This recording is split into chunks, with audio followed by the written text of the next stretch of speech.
seksual. Nah, menurut Kak Tita pernah nggak sih ada kejadian pelecehan seksual yang terjadi di sekitar kakak gitu? Oke, sebelum sana mungkin aku bakalan jelasin sedikit tentang definisi pelecehan seksual ya, karena mungkin beberapa orang masih beranggapan bahwa pelecehan seksual itu hanya terjadi saat udah di tingkat yang berat gitu. Misalnya pelecehan seksual yang biasanya orang-orang ngomong tahu itu mungkin kayak pemerkosaan atau yang berkaitan dengan fisik yang seperti itulah ya gitu. Nah, sebenarnya kan definisi umum dari pelecehan seksual itu kan adalah sebuah tindakan yang berkaitan dengan seksual yang tidak disetujui oleh korban, ya kan? Iya, betul sekali. Nah, kalau misalnya pertanyaannya, pernah nggak sih aku tuh menemui kasus pelecehan seksual di lingkunganku gitu ya? Oh, sering banget pasti. Apalagi kita hidup di lingkungan mahasiswa gitu. Kita tinggal di lingkungan kampus kayak gitu kan. Ada beberapa jenis, beberapa tingkatan tentang pelecehan seksual, mulai dari ringan, sedang, dan tinggi. Nah, pelecehan seksual ringan itu seperti catcalling yang berkaitan dengan verbal lah kayak gitu. Nah, pelecehan seksual sedang ini adalah pelecehan seksual ringan yang tidak diatasi. Kemudian biasanya tuh pelecehan seksual sedang itu kayak baru di tahap mungkin colek-colek kayak gitu, pegang-pegang dikit lah ya kayak gitu. Nah, kalau misalnya pelecehan seksual tinggi ini adalah pelecehan seksual yang selama ini kita tahu yang udah berakibat ke baik itu fisik maupun mental korbannya kayak gitu. Nah, banyak banget kasus pelecehan seksual yang selama ini tuh dianggap wajar, dianggap normal sama masyarakat, sama kita mahasiswa. Itu tuh mulai dari kayak catcalling atau mungkin kayak pembahasan yang membawa bentuk-bentuk tubuh kayak gitu. Misalnya nih kita sesama perempuan kan kadang kita suka ya kalau misalnya kita dipuji, oh gila body lo bagus banget gitu, body lo bagus banget, terus atau mungkin badan lo gini banget kayak gitu kan. Biasanya kan dikasih bentuk ya ditandain gitu lah ya. Nah, itu tuh sebenarnya pelecehan seksual ringan yang nggak disadari oleh banyak orang gitu. Karena apalagi kalau misalnya kita dikasih pujian, perempuan mana sih yang nggak senang dikasih pujian gitu. Sebenarnya itu masuk ke dalam kategori pelecehan seksual ringan yang apabila diteruskan dan tidak disadari itu akan merambat ke pelecehan seksual sedang, kemudian merambat ke pelecehan seksual tinggi, yang mana itu nggak mau kan kita terjadi kayak gitu. Makanya untuk itu tuh kita penting banget pengetahuan tentang jenis-jenis pelecehan seksual itu tadi gitu. Nah, pengetahuan kayak misalnya hal-hal yang seperti inilah yang membuat pelecehan seksual itu sering terjadi tapi nggak disadari gitu sih. Makanya kalau pertanyaannya apakah aku pernah melihat kasus pelecehan seksual, kalau untuk yang berat gitu kan aku nggak pernah lihat secara langsung ya. Tapi kalau misalnya yang ringan dan sedang mungkin ya pernah lah menjumpai beberapa orang gitu. Oke Kak, kalau menurut Kakak sendiri, pandangan Kakak tentang masyarakat nih, tentang tingkat kesadaran masyarakat, terutama di Lampung, di sekitar kita, pandangan masyarakat tentang pelecehan seksual ini menurut Kakak gimana? Oke. Selama ini ya yang aku pelajari dari beberapa narasumber yang sempat aku wawancarai juga selama aku di Unila TV dan di RRI, banyak masyarakat itu masih beranggapan, stereotip masyarakat kita sekarang itu beranggapan bahwa korban itu adalah adalah yang pihak yang salah kayak gitu. Kayak misalnya kita melihat kasus pelecehan seksual perempuan oleh laki-laki, perempuan yang akan dijudge kayak yang emang dia aja yang pakaiannya terbuka, memang dia aja yang suka keluar malam gitu. Memangnya apa yang salah dengan keluar malam? Memangnya apa yang salah dengan pakaian gitu? Padahal kan yang perlu dilindungi itu kan korbannya kan. Nah, stereotip masyarakat yang masih mengatakan bahwa korban ini adalah pihak yang bersalah, itu yang membuat akhirnya kesadaran mereka tentang pelecehan seksual itu rendah gitu. Dan kesadaran inilah yang kemudian mendorong korban itu tuh takut untuk speak up, takut untuk bersuara, takut untuk melawan gitu kan, takut untuk bersuara, takut untuk melawan, yang akhirnya kasus pelecehan seksual ini susah untuk diberantas kayak gitu. Ibaratnya kita sekarang di Unila ada yang namanya Satgas PPKS, Satgas Penanganan Pencegahan Kekerasan Seksual kayak gitu. Dan melalui Satgas itu kita bisa melaporkan kasus-kasus pelecehan seksual di kampus gitu. Tapi karena stereotip masyarakat yang menyalahkan korban itu, akhirnya korban kan nggak berani untuk speak up nih, padahal udah ada tempatnya. Gimana pihak-pihak yang berwenang akan membantu korban untuk memberantas pelecehan seksual kalau misalnya korbannya nggak speak up gitu. Nah itu sih definisi menurut aku kesadaran masyarakat itu benar-benar rendah dan itu yang harus dirubah gitu. Kita tuh hadir untuk mendukung korban dan kita hadir untuk memberantas pelecehan seksual kayak gitu. Kalau misalnya kita tidak berpihak kepada korban tapi malah berpihak kepada pelaku, atau mungkin kita nggak berpihak ke pelaku tapi kita menyudutkan korban, ya itu bakalan membuat korban itu tuh nggak berani speak up dan pelakunya makin gencar dong kayak gitu. Akhirnya makin banyak ditemukan kasus-kasus pelecehan seksual akibat rendahnya kesadaran masyarakat tentang pentingnya pelecehan seksual kayak gitu. Kayak kasus yang baru banget terjadi belakangan ini ya, tentang pria disabilitas yang melakukan pelecehan seksual ke lebih dari 15 perempuan atau mungkin 15 perempuan gitu. Iya kan?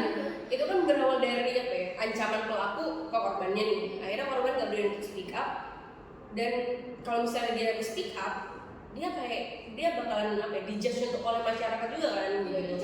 Dicap buruk sama masyarakat atau pakaiannya. Nah, itu tadi akhirnya kasus-kasus seperti ini kan akhirnya tidak harus menumpuk korban dulu kan baru pop up, baru bisa diselesaikan ya kan. Kalau dipikir-pikir, kalau misalnya korban pertama berani untuk speak up dan masyarakat juga mendukung korban, ya kita nggak tahu apakah kasus pelecehan seksual ini tidak akan menjadi sebesar ini kayak gitu.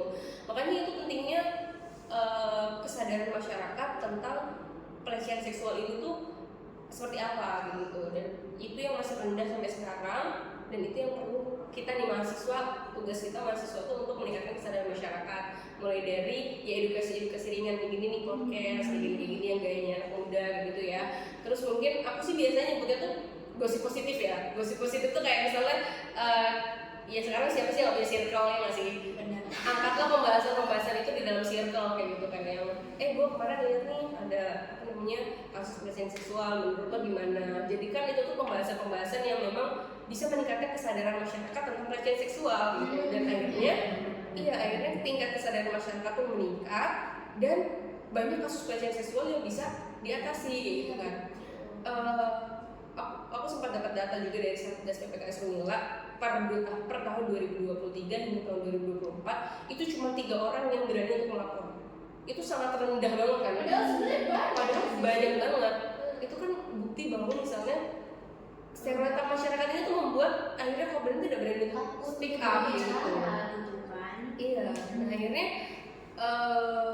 kesadaran masyarakat yang rendah dan tidak ditingkatkan itu akan berdampak sangat buruk kayak gitu kan. Kita nggak mau dong terus-terusan ada yang namanya kasus pelecehan seksual gitu. Makanya penting banget kita sebagai generasi muda, mahasiswa gitu, yang punya banyak privilege untuk menyebarkan edukasi untuk meningkatkan kesadaran masyarakat gitu. Oke, dari pernyataan-pernyataan yang udah Kak Tita sebutin tadi, ada nggak sih faktor yang menurut kakak itu berkontribusi banget terhadap terjadinya pelecehan seksual? Oke. Sebenarnya itu tadi ya, selain kurangnya kesadaran masyarakat, yang kedua itu tentang edukasi sih. Edukasi tentang pelecehan seksual ini seperti apa gitu. Mungkin memang banyak banget yang udah melaksanakan kegiatan ini ya, podcast ataupun seminar tentang pelecehan seksual. Tapi banyak juga masyarakat itu yang masih belum peduli gitu loh. Edukasi dan kepeduliannya itu masih kurang gitu. Jadi kayak misalnya aku tahu kamu korban gitu, tapi aku kayak memilih untuk ya udahlah, dia juga nggak mau untuk ngomong, ngapain gue berusaha untuk ngomong kayak gitu. Jadi kita acuh-acuh gitu ya gitu. Selain itu juga stereotip masyarakat itu tadi sih yang beranggapan bahwa cewek keluar malam nggak bener gitu. Jadi makin banyak kasus-kasus pelecehan seksual akibat rendahnya kesadaran masyarakat, rendahnya edukasi masyarakat, dan rendahnya kepedulian masyarakat. Sebenarnya kalau misalnya kita peduli ya teman-teman, kalau misalnya kita peduli nih, kita tahu kejadian kasus pelecehan seksual dari mungkin kayak catcalling, atau mungkin kita kan bisa melihat sih gelagat orang yang mandang lawan jenis itu dengan nafsu, benar nggak sih? Kayak yang kita bisa ngelihat pandangan orang suka, pandangan orang tertarik dengan pandangan orang yang bernafsu itu seperti apa gitu. Sebenarnya kalau kita peduli untuk melawan itu secara bersama-sama, pelecehan seksual ini bisa diberantas dengan mudah gitu. Makanya faktor utama menurut aku pribadi kenapa pelecehan seksual itu masih marak banget terjadi di Lampung, terutama itu tuh tentang kurangnya kepedulian masyarakat terhadap korban, terhadap pelecehan seksual dan kurang edukasi gitu. Makanya penting banget pihak-pihak kayak ya lembaga-lembaga pendidikan ini tuh memberikan edukasi tentang pelecehan seksual ini, mulai dari jenis-jenisnya, tingkat-tingkatannya, cara menanganinya, terus kemudian cara pelaporannya gitu. Karena yang namanya korban pelecehan seksual itu teman-teman, dia proses pemulihannya itu akan lama loh, mulai dari psikologinya dulu kan, kita harus membuat mereka gimana caranya mereka mau untuk terbuka, gitu, mau untuk bercerita. Karena yang namanya korban pelecehan seksual itu susah banget untuk percaya sama lingkungannya. Bisa nggak sembuh. Nah itu dia. Nah itu dia kan, makanya terparahnya dia tidak bisa sembuh kayak gitu. Makanya penting banget mengedukasi masyarakat untuk mendukung para korban terutama, terus melawan bersama-sama sih tentang pelecehan seksual ini supaya tidak ada lagi kasus-kasus pelecehan seksual yang besar gitu, atau mungkin yang ringan pun jangan sampai terjadi gitu. Oke kak, kalau ngomongin edukasi yang dari kakak bilang, nah kakak juga kan kerja di media juga nih. Menurut kakak ada nggak sih peran media dalam meningkatkan kesadaran yang kita tahu sekarang kesadaran masyarakat itu rendah tentang isu pelecehan seksual dan edukasi tentang isu pelecehan seksual ini? Menurut kakak ada nggak sih peran media gitu? Oke. Jangankan untuk pelecehan seksual ya, sekarang semua hal itu harus banget pakai media menurut aku ya. Karena kita hidup di era globalisasi, kita hidup di era teknologi gitu kan. Kita tuh harus memanfaatkan yang namanya teknologi untuk menyebarkan berita-berita positif kayak gitu. Makanya aku juga kan mahasiswa ilmu komunikasi ya, aku juga belajar tentang bagaimana media itu dapat mempengaruhi masyarakat gitu. Nah karena kita tuh tahu bagaimana media dapat mempengaruhi masyarakat, gunakanlah media itu dengan baik kayak gitu. Misalnya kita tahu masyarakat itu suka dengan edukasi yang ringan, kayak misalnya kita bisa ngasih informasi tentang pelecehan seksual tuh dengan ringan kayak jokes yang mungkin masuk banget sama anak muda gitu. Betul. Iya, dan itu bisa banget menggunakan media. Sekarang kalian makanya apa sih viralnya TikTok, Instagram kayak gitu. TikTok, Instagram, Twitter, X gitu ya mungkin ya. Jadi tuh gunakanlah platform media tersebut untuk menyebarkan edukasi tentang pelecehan seksual. Karena ya itu tadi sih, banyak masyarakat yang tidak mau untuk mengikuti seminar offline kayak gitu ya. Misalnya boring gitu dengerin orang ngomong di depan ngantuk gitu. Ya udah, gunakan pendekatan lain gitu. Gunakanlah media edukasi di video gitu. Karena menurut aku sendiri itu lebih berdampak sih, emang lebih berdampak di aku juga kan, karena kayak dengan nonton cuma 30 detik aku dapat edukasinya gitu. Dan itu tuh harus dilakukan secara kontinu gitu loh, gak cuman sekali ngupload edukasi udah, sekali ngupload edukasi udah kayak gitu. Makanya penting juga peran-peran influencer gitu ya untuk mengedukasi masyarakat tentang pelecehan seksual gitu. Dan media tuh media tuh senjata utama sih kalau sekarang yang menurut aku. Karena kalau misalnya kita nggak pandai menggunakan media, kita yang dimanfaatkan kayak gitu kan. Bahkan sekarang tuh pelecehan seksual tuh bisa terjadi juga di media teman-teman kayak gitu loh. Kayak apalagi sekarang zamannya AI ya, foto badan orang diganti muka orang juga bisa kayak gitu kan. Makanya kita tuh harus menjadikan media sosial itu sebagai yang positifnya gitu loh. Jangan sampai kita tuh mau mencegah pelecehan seksual di sosial media, tapi ternyata lebih kuat si pelaku pelecehan seksual di sosial medianya ini kayak gitu. Kan itu kan nggak banget kan. Makanya ini kita juga belajar tentang media teman-teman gitu. Gunakanlah media itu untuk hal-hal positif dan untuk menyebarkan informasi ya. Benar, itu tadi untuk pelecehan seksual. Media sangat-sangat berguna gitu. Karena kita kalau nggak hidup tanpa media juga kita nggak bisa apa-apa gitu sih. Pertanyaan terakhir ya Kak, apa sih Kak harapan Kakak untuk masa depan dalam hal penanganan dan pencegahan pelecehan seksual yang ada di Lampung ini, dan inovasi baru apa sih yang bisa dilakukan untuk memecahkan masalah ini? Karena memang sampai sekarang pun belum ada gitu Kak inovasi barunya gitu.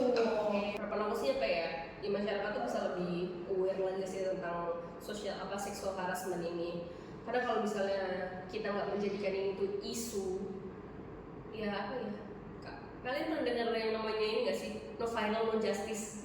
Jadi tuh tidak punya isu tuh kan harus viral dulu, harus viral dulu baru pembelaan dari orang-orang gitu. Makanya ya udah, kalau misalnya kita tahu masyarakat itu seperti itu, jadikanlah isu-isu ini tuh memang isu-isu yang harus diberantas kayak gitu. Oh, isu pelecehan seksual itu bukan berarti ada korban ada pelaku, enggak. Isu pelecehan seksual itu berarti kita harus mengedukasi masyarakat tentang pelecehan seksual kayak gitu aja gitu. Jadi kan aku berharap generasi muda terutama ya, kita tuh yang bisa merubah bagaimana kedepannya Lampung, bagaimana kedepannya Indonesia ini tuh memberantas tentang pelecehan seksual kayak gitu.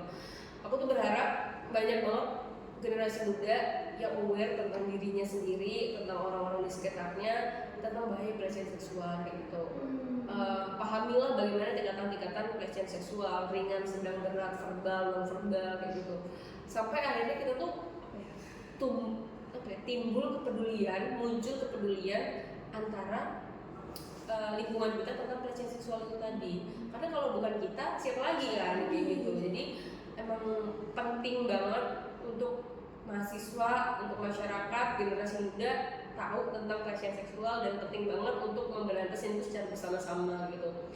Baik itu lembaga pemerintah, masyarakat, atau mungkin lembaga-lembaga lain. Kalau nggak kerjasama ya sama aja bohong kayak gitu kan. Dan aku tuh aku juga sempat ikut andil dalam gerakan. Kalau mungkin teman-teman bisa cari di Instagramnya Speak Yourself. Gerakan itu adalah gerakan yang mengajak korban itu untuk speak up gitu. Dan kita tuh meyakinkan korban bahwa kalian tuh dapat perlindungan gitu. Karena kan tentang pelecehan seksual juga kan udah diatur dalam undang-undang dan KUHP ya kalau nggak salah. Jadi aku tuh di dalam gerakan Speak Yourself itu kita mengajak korban itu untuk speak up dan akhirnya membantu memberantas yang namanya pelecehan seksual gitu, terutama di lingkungan kampus gitu kan. Karena fokus utama kita kan kita sebagai mahasiswa juga ya, kita nggak mau mahasiswa lain menjadi korban pelecehan seksual juga gitu. Dan aku berharap makin banyak banget teman-teman kayak gini, teman-teman mahasiswa yang mau mengangkat isu-isu ini tuh di lingkungan sekitarnya gitu ya, di lingkungan pertemanannya kayak gitu. Jadi karena ini tuh isu-isu yang ya jadi tuh pas nongkrong tuh ngomong sini ya, bahasnya tuh bahas tentang ini nih, bahas yang positif, gimana sih cara iya memang gimana sih cara kita untuk memberantasnya yang namanya pelecehan seksual gitu. Inovasi apa sih yang bakalan kita kasih nih untuk wadah pelecehan seksual gitu. Nah menurut aku kalau misalnya sebenarnya inovasi apa kayak gitu ya yang diminta untuk memberantas pelecehan seksual ini, lebih ke ya perbanyak gerakan-gerakan gitu sih, kayak gerakan-gerakan yang melindungi korban gitu ya, yang lebih merangkul mahasiswa, merangkul masyarakat gitu. Akhirnya masyarakat tuh bisa paham tentang pelecehan seksual, dan akhirnya kayak ya sebenarnya udah banyak banget teman-teman inovasi tentang penanganan pelecehan seksual, tapi tidak kontinu aja mungkin, nggak berlanjut aja gitu kan, karena kan memang dan mungkin faktornya memang masyarakat tidak tertarik ke bidang itu. Jadi makanya mungkin PR nih buat Naila dan Ayu gitu ya, buat meningkatkan minat masyarakat juga ke bidang pelecehan seksual nih kayak gitu, supaya nanti akhirnya banyak nih yang ikut gerakan-gerakan seperti ini, banyak nih yang ikut inovasi-inovasi seperti ini, dan akhirnya bisa memberantas pelecehan seksual itu tadi gitu. Mungkin kalau misalnya nih kita kumpul dalam satu tongkrongan 10 orang, satu orang ngasih satu inovasi, udah ada 10 inovasi gitu kan.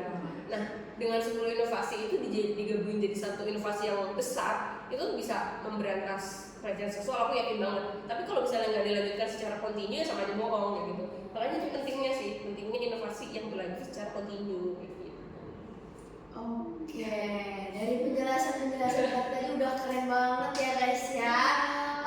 Kita ngejelasin banget tingkat-tingkat dari pelecehan seksual, kemudian cara-cara pemberantasannya, dan inovasi-inovasi baru apa aja nih yang menurut Kak kita bisa ditawarkan kepada kita semua untuk aware sama yang namanya pelecehan seksual. Oke, mungkin sampai sini dulu aja kali ya edisi Talking kita ini. Terima kasih sudah mengundang aku sini. Makasih banget ya buat Kak Tita udah nyempetin waktunya dan juga udah mau sharing-sharing nih sama kita. Benar banget. Kalian kalau ada kritik dan saran boleh di komen di bawah ya. Oke, segitu dulu dari kita bertiga. See you